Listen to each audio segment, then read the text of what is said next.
RRRకి ముందు చాలా రేడియంట్గా కనిపిస్తున్నారు మీరు, ఫుల్లీ కాన్ఫిడెంట్ అబౌట్ దీని ఇంపాక్ట్ ఎలా అనుకున్నారో ఎలా వెళ్తుందని చెప్పి. టెల్ సార్, RRR కథ ఎలా మొదలైంది మీ దగ్గర? రాజమౌళి ఎప్పుడునండి సార్ సినిమా చేస్తుండగానే నెక్స్ట్ సినిమా కాదే, ఏం చేద్దాం, ఎవరితో చేద్దాం చెప్పరా అంటూ ఉంటానండి. ఎప్పుడు చెప్పలేదండి. ఈ బాహుబలి రిలీజ్ అయిన తర్వాత ఏం చెప్పాడంటే మల్టీ స్టారర్ చేద్దామంటే అన్నాడు. ఊహించిన కాంబినేషన్ లేదండి. రజనీకాంత్ గారు కమల్ హాసన్ అండి, సూర్య కార్తీక్ అండి, బాలకృష్ణ గారు ఎన్టీఆర్ అండి, చిరంజీవి గారు రామ్ చరణ్ అండి, ఇట్లా రకరకాలు అన్నీ అనుకున్నానండి. ఫైనల్గా చెప్పాడు రామ్ చరణ్ ఎన్టీఆర్ అన్నాడండి. ముందు ఆర్టిస్ట్ పేరు చెప్పాడు. ఆ రీజన్ ఏంటంటే డెఫినెట్గా సూపర్ స్టార్స్ కావాలి. సూపర్ స్టార్ న్యాచురల్గా సూపర్ ఎగోస్ ఉంటాయి.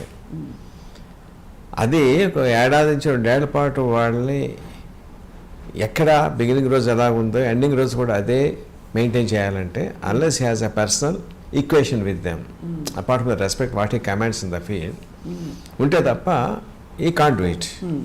సో న్యాచురల్గా రామ్ చరణ్తో మంచి సినిమా మగధీర తీశాడు. ఎన్టీఆర్తో కెరీర్ స్టార్ట్ అయింది. సో ఇద్దరితో మంచి ర్యాప్ ఉంది. More than that they themselves are very good friends. Public తెలియదు ఆ సంగతి అండి. అవును తెలియదు సార్, ఈ మొన్న తెలిసింది. అవునండి, వాళ్ళు చెప్పేదాకా తెలియదు పబ్లిక్ అండి, బట్ ఆబ్వియస్లీ హీ నోస్ అండి. సో అది దట్స్ ద మెయిన్ ఫ్యాక్టర్ అనమాట. మల్టీ స్టార్ చేయాలంటే ముందు వాటిలో స్టైలింగ్ స్మూత్గా ఉంటుంది నాకు అని చెప్పి ద 2 guys అని చెప్పండి, దాని మీద స్టార్ట్ అయింది అనమాట. బిగినింగ్లో ఇంకో కండిషన్ ఏం పెట్టుకున్నామంటే కొలతలతో కథ రాయొద్దు. మీరు చూసే ఉంటారు లేదా కానీ రాఘవేంద్రరావు గారిది ఇద్దరు దొంగలు అనుకుంటారండి, కృష్ణ గారు సోమబాబు చేశారు. దాంట్లో కరెక్ట్గా వాళ్ళ అసోసియేషన్ చెప్పేవారండి, 80 దగ్గర అడుగు 2 ఫ్రేములు అంటే ఇక్కడ కూడా అడుగు 2 ఫ్రేములే, అక్కడ 2 పంచులు అంటే ఇక్కడ 2 పంచులండి. అలా ఉండేది సార్, అలాగే తీశారు. ఇప్పుడు చూస్తే కొంచెం అది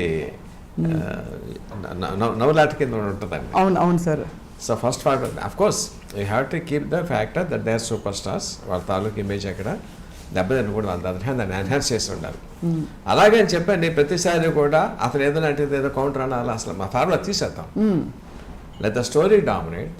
the story should be so good they must become integral part of the story. అర్థమవుతుంది కదండి. అవును, వాళ్ళ కోసం స్టోరీ రాస్తున్నాం, వాళ్ళ చుట్టూ స్టోరీ రాస్తున్నాం. At the same time the story should be so good.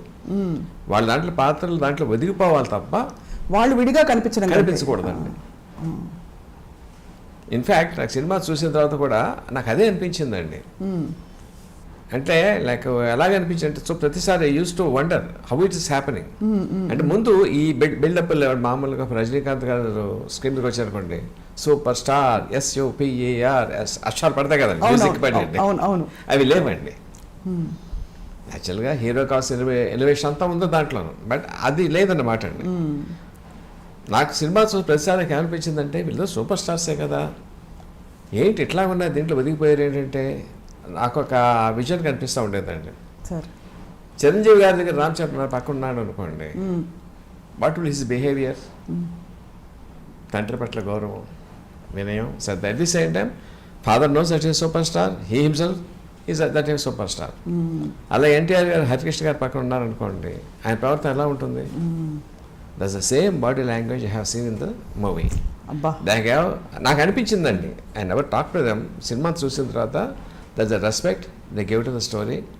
Maybe ఇండైరెక్ట్గా the confidence or trust they kept in the director. Respect అనండి, the trust they kept in the director. Yes, ఎట్టి పరిస్థితుల్లోనూ మనకి ఎక్కడ తేడా చేయడం, we can trust him. So I could see it throughout the movie and from beginning to end. Sir ఒక direct question అడుగుతాను, ఏం అనుకోకపోతే, మీరు ప్రమోషన్స్లో ఎందుకు సార్ కనిపించట్లేదు? అంటే ఇప్పుడు మీరు చెప్తున్న దాన్ని బట్టి దీనికి అసలు ఇంత పెద్ద ప్రాజెక్ట్కి మూలమే కథ, మీరు కనిపించట్లేదనే ఒక విషయం చిన్న, అంటే వివాదం అని కాదు కానీ దాంట్లో పెద్ద వివాదం విషయం కూడా లేదండి సార్. అమెరికన్ ప్రెసిడెంట్ కెనడీ గారు ఒక సేయింగ్ చేశారండి, చెప్పారు, నాకు చాలా ఇష్టమైన సేయింగ్ అండి అది. Think not what the nation has done to you, think what you can do to the nation. దేశం నీకేం చేసిన ఎప్పుడు అనుకోవద్దు, దేశాన్ని నువ్వేం చేసావు. ఈ సినిమా కథ రాసినందుకు they paid me money, I'm getting fame. దీన్ని నేనేం చేయాలని ఆలోచించాలి తప్ప దాంట్లో ప్రమోషన్ కనిపించానా లేదా అన్నది సెకండరీ ఫ్యాక్టర్ అండి. మీకు ఇంకో సామ్యం చెప్తాను. ఒక బిల్డర్ ఒక ఇల్లు కడతాడండి. ఇల్లు కట్టేటప్పుడు select the best painter, best masonry, best wood work అన్నీ బెస్ట్ తీసుకుంటాడండి. కానీ అమ్మేటప్పుడు పలానా వాడు కట్టాడండి, పలానా చేస్తే చెప్పడు కదా, మొత్తం ఇల్లు చూపిస్తాడండి. అంతే కదండి.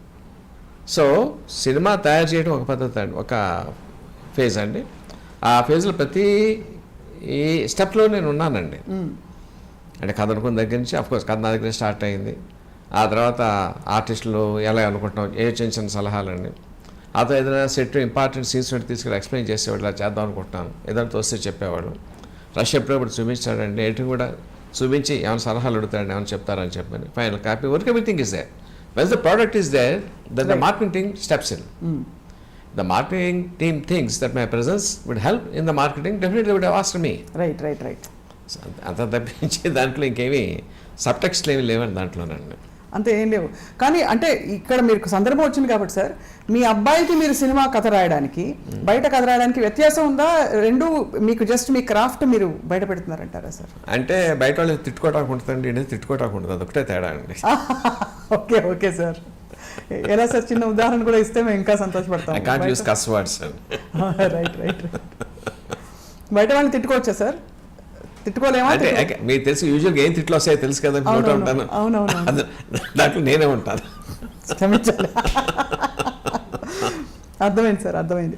అంటే టఫ్ టాస్క్ మాస్టర్ కదా సార్ రాజమౌళి గారు. అంటే more and more we hear about him, ఆయన పర్ఫెక్షన్ కి. కదండి, ఇట్స్ నాట్ టఫ్ అండి. టఫ్ ఎప్పుడు అవుతుందంటేనండి, ఒక అన్డైజెస్టబుల్ ఐటమ్ ఇచ్చి దాని కలర్ పెట్టమన్నాడు అనుకోండి, ద మ్యాటర్ బికమ్స్ టఫ్. ఇప్పుడు RRR కథ మీద ఎంతో మీకు ఐడియా ఉంది కదా, అల్లు సీతారామరాజు కొమరం భీం జీవితాల మీద ఆధారపడి తీసినటువంటి కథ. దీంట్లో అర్జెంట్ దేవేంద్ర ప్రత్యక్ష అయ్యండి నాన్నగారు అని చెప్పి అన్నాడు అనుకోండి, అలాంటి కన్సిడర్ అడిగాడు అనుకోండి, that becomes a tough job. అదే అవును, మీకు అర్థమవుతుందండి. అర్థమైంది సార్. అంటే లాజిక్ కి లేదు పరిధికి అందని విషయం ఏమన్నా చెప్తే కొన్ని చోట్ల అట్లాంటివి, అంటే I don't want to mention any directors or producers కొన్నిసార్లు అట్లాంటివి అడుగుతూ ఉంటారంటే అవి అసలు ఎట్టి పరిస్థితుల్లో అవి పొసగం అండి. అదిలో ఇది ఎట్లాంటిది అంటే అండి, feeling like a cross word అండి. ఒకసారి ఆన్సర్ కొంచెం ఇబ్బంది పెడుతుంది, but answer is there, you have to crack your mind అంతేనండి. ఆ టఫ్నెస్ తప్ప క్రాస్ వర్డ్ పజిల్ ఫిల్అప్ చేస్తే వచ్చి ఏ టఫ్నెస్ ఫీల్ అవుతామో ఆ టఫ్నెస్ అంతా మించి ఎప్పుడు ఫీల్ అవునండి. బట్ అలా చూసుకుంటే సార్ బాహుబలి పూర్తి ఫ్యాంటసీ. ఫ్యాంటసీలో ఏముంది అక్కడ? Fantasy in the sense totally created. I mean fantasy అంటే not supernatural thing. Okay, but not super fiction. కాబట్టి ఆ ఫిక్షన్ లో మీరు జలపాతాల్లోంచి పాలు ప్రవహించినా ఎవరు ప్రశ్నించరు. కానీ ఇక్కడ ఒక వాస్తవ క్యారెక్టర్లు, అది కూడా దేశభక్తి అనే ఒక సజీవ ఎమోషన్ ని మీరు ఎలా కలిపారు సార్ కథలో? ఇది యథార్థం అనుకోవాలా, కాల్పనిక యథార్థం అనుకోవాలా? మన సినిమా చూడడానికి వచ్చేవాళ్ళే మనం కొంచెం బుర్ర ఇంట్లో పెట్టి సగటు ప్రేక్షకుడండి బుర్రను పక్కన పెట్టి he comes to get ఎంగ్రాస్ in the movie. Right. అది నవ్వు అవనివ్వండి, ఎమోషన్ అవనివ్వండి, ఒక అందమైన పాట అవనివ్వండి, ఇంకోటి రొమాన్స్ అవనివ్వండి, గాట్స్ ఎంగ్రాస్ ఇన్ ద మూవీ. మనం ఎప్పుడు కూడా సినిమాకి వచ్చేప్పుడు అండి, ప్రస్తుతం మన సపోజ్ గాంధీ గారు ఉన్నారండి, వీ నో గాంధీ గారు has his own setbacks, but సినిమాలో మనం want to see him larger than life. అవును అవును, అంతే కదండి. అవును సార్. But we know Alluri Sitaramaraju గారు, కొమరం భీమ్ గారు, we know what they are. But అది చూడటానికి మనం ఇష్టపడమండి స్క్రీన్ మీద అండి. ఒక దెబ్బ కొడితే 100 మంది ఎగిరిపోవాలి అనే చూస్తాం, అన్నీ చూడాలని కోరికతోనే వస్తాం, అది సాటిస్ఫై చేయాలండి. అవును. ఎందుకంటే మళ్ళీ తిరిగి మనం రివర్స్ ఇంజనీరింగ్ చేసేదాన్ని, అలాంటి ఆయన గొప్ప ఆయన దేశం కోసం త్యాగం చేశారు, అది ఇన్స్పిరేషన్ మనం కూడా తీసుకోవాలి, ఆ దేశం కోసం మనం కూడా ఏదో చేయాలి అనేటువంటి ఒక రైట్ సార్ దేశభక్తి రగిల్చాలి ప్రజల్లో రండి. మన సినిమా ఎంతో కొంత సినిమా చూసేవాడిని వాళ్ళ తాలూకు మనసు ఎలివేట్ చేయాలండి. రైట్. అది ఏ యాంగిల్ అవ్వండి, ఒక త్యాగం అవ్వండి, ఒక ప్రేమ అవ్వండి, దేశభక్తి అవ్వండి, అంతే తప్ప అండి చెడగొట్టే సినిమా 80% కాకూడదండి. అది that we believe 100% believed. But sir while creating the characters, please continue to. పర్లేదు. వైల్ క్రియేట్ ఈ పాత్రల్ని సృష్టిస్తున్నప్పుడు వీళ్ళు నిజంగా ఇలా ఉండుంటారని రిసెర్చ్ చేసి వీళ్ళ హావభావాలు, వీళ్ళ నడవడికలు, వాళ్ళ కోసం రాసిన కొమరం భీం పాట రిసర్చ్ చేయడానికి there is no matter on them available. Right. Especially ఇంకా అల్లూరి సీతారామరాజు గారి మీద కొంచెం తప్ప కొమరం భీం చాలా స్కాంటీగా ఉంటుందండి. అవును అవును అవును. చాలా స్కాంటీగా ఉంటుంది. అది మనకు అక్కర్లేదండి. బట్ కొమరం భీం అన్న పేరులోనే ఒక సౌండ్ ఉందండి. చరిత్ర తెలియని వారు కూడా ఈ నైజాం తాలూకు దురాగత ఎదురుగా పోరాడిన ఒక యోధుడు, ఒక వీరుడు అని ఉందండి. ఆ ఇమేజ్ని ఇంకో 100 రెట్లు పెంచాలి మనం అండి. అవును అవును సార్. ఇప్పుడు సీతారామరాజు గారు యాక్చువల్ స్టోరీ తీసుకుంటే ఏముంటుందండి, ఆయన పితూరి చేశారండి. ఒక పోలీస్ స్టేషన్కి వెళ్ళి 2 తుపాకులు పట్టుకొచ్చి ఇంకోసారి 10 తుపాకులు పట్టుకొచ్చారండి. 20 బుల్లెట్లు తీసుకెళ్లారండి ఆయన. అంత మించి లేదండి. అది లేదు కానీ దట్ ఇస్ ద ఫ్యాక్ట్ అండి. అవును. బట్ చూపిస్తే బాగోదు. అది మన మనసులో ఏదైతే ఆల్రెడీ కృష్ణ గారు మనకు ఇమేజ్ పెట్టారండి. అవును. దాంట్లో ఉండాలండి. అయితే ఆ టచ్ చేయకూడదండి క్యారెక్టర్ని. సో భావితరాల వాళ్ళకి ఎస్పెషల్లీ యూత్ కానీ ఇట్లాంటి మహానుభావులు త్యాగాలు చేసి ఉన్నారు. మనం కూడా మన దేశం ఏదైనా మనం చేయాలి అన్న ఎంతో కొంత ఇన్స్పిరేషన్ క్రియేట్ చేయగలం, చేయాలి, చేసాము అని 3 నమ్ముతాను నేనండి.